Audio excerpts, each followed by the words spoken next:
I remember thinking that I hope that I survive this. I had a room where it had a window and I could look out the window and you see people that didn't survive being rolled out. So I was thinking, I am going to survive this. They would bring me experimental drugs. I'd have to sign my life away. It felt like pumping everything into me. It was December of 2020 and COVID was brand new. So they really did not know how to treat it. But my whole purpose was just to survive COVID. When you have COVID, they have to flip you over twice a day. They take you from your front to your side, to your back, to your side. Now I was over 300 pounds and it took 4 people to flip me over. It was mortifying to have them have to do that, come in every day. I dreaded it every single day. And you're so sick and you're so weak, you can't turn yourself over. So I always said, if I get out of here, I'm going to get in shape. I'm not going to go back to this weight. I'm going to be a better human and I am going to be the healthiest person out there. I've struggled with my weight since my 30s. It was just a lot of divorce and stress, a lot of situations going on in my life. And you start gaining weight and you just don't realize it. And then you get used to that lifestyle. You just eat and eat and eat. And I was just so stressed and I just did not realize how large I was getting. I did not have a mirror in my home, so I only had one to put my makeup on. So I just didn't realize the size that I actually was. I was telling my best friend Quentin that I had gone 6 months without losing any weight. And I said, I have got to do something. I'm eating right. I'm doing the same things over and over. And he said, why don't you try kickboxing with me? He said, they've got a class where you get 3 classes for free and you get to keep the gloves, the kickboxing gloves. I said, I love free stuff. So I said, absolutely. So I was going into it. I was going to take these 3 classes for free, get my free gift and my kickboxing gloves and be done. I fell in love with it. And I didn't realize, but I was getting tighter and tighter and tighter and slimmer and slimmer. In 4 months, I actually lost 35 pounds. So my weight journey picked up again.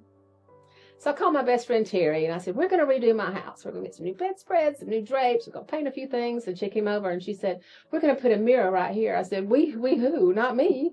I said, no, we're not going to put a mirror right there. So she didn't say anything else. And of course, 24 hours later, Amazon is at my door with a mirror, a full length. And she put it in, and I went days, weeks without looking at it. And I started going back going, look pretty good. Look kind of cute there. But when you're that large, you don't want to look at yourself. You're hiding behind pictures. You're hiding behind people when you take a picture. And then I realized how much weight I had lost and how great that I looked. And I started being very proud of myself.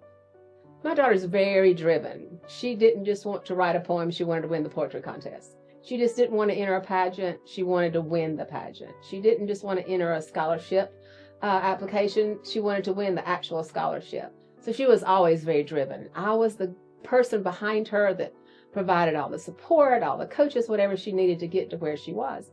And I noticed it in pictures. I was always behind her with my, people say when you're large, you have a beautiful face. And I was always like 2 steps behind her. And I didn't realize that until I went back and looked in pictures. Now I feel like I can stand beside her and I look just as good as she does. So she is absolutely beautiful, absolutely a gorgeous girl. I had a lot of friends that was in the mortgage industry. They were doing quite well. So I got in my car, drove myself to Atlanta, right down the road here. I said, I'm going to become your top producing loan officer. They handed me a yellow notepad, an ink pen, and a calculator and said, go get a real estate agent and a couple of buyers. Well, my dad happened to have been a real estate agent, so that was kind of easy. So I picked up a real estate agent, got some buyers, went back to the office. They trained me, and I fell in love with it. We're putting people in the American dream every single day. It's amazing. I just don't consider age to be an issue. I do know sometimes women are paid differently than men, and I hate to say that. But like in our industry, I have a lot of my friends that are real estate agents that are honestly as successful or more successful than their spouses. So it's very rewarding with what we do, but it is definitely a lot of hard work. People want to portray you always as younger. They want to get work done. They want to have someone come in and make them look so much younger with makeup and their hairstyles like I feel like today. But honestly, it doesn't really matter. It doesn't matter what age you are. It comes with wisdom. I mean, with my age comes definitely wisdom. So it does make a difference, but as long as you don't allow it to make a difference, then it's okay. Probably my best story is at Lululemon. I went into Lululemon and said, I need some new clothes. And this lady walked up and she was, I don't know, 5'9", hair out to here, gorgeous, little tiny waist the size of my arm. And she said, can I help you? Just like that. And I said, yes, ma'am. I said, I've lost about 100 pounds and I need some new clothes. She slung down that clipboard and she said, stop it. She said, "You've lost 100 pounds." She hugged me. I started crying. I felt like I had been noticed. It felt like it had been a long time since I had been noticed. And she said, "This is not your size. This is not your size. And you're not buying black." And we shopped and we shopped and we shopped. I thought American Express was going to call me and cut my card off. We kept shopping. But she really saw me. And I wrote her a card and I sent her a before picture and an after picture. Told her how much she meant to me. Every time I go to Lenox, I have to walk over there to Lululemon to see her. But she made me feel really special. And other times when you're 300 pounds and walk in a store, you don't get that kind of service. So she really did a lot for me that day. And I think because of her, I'm going to stay skinny. I like to walk into a room or an event or a party, and I like to find out about the people. I don't really want to talk about myself. I want to find out as much as I can about them. And then when it's over, I'll send them a thank you note or a "so nice to meet you" note and say, "How's your dog Betsy that just had surgery?" Try to remember something about them.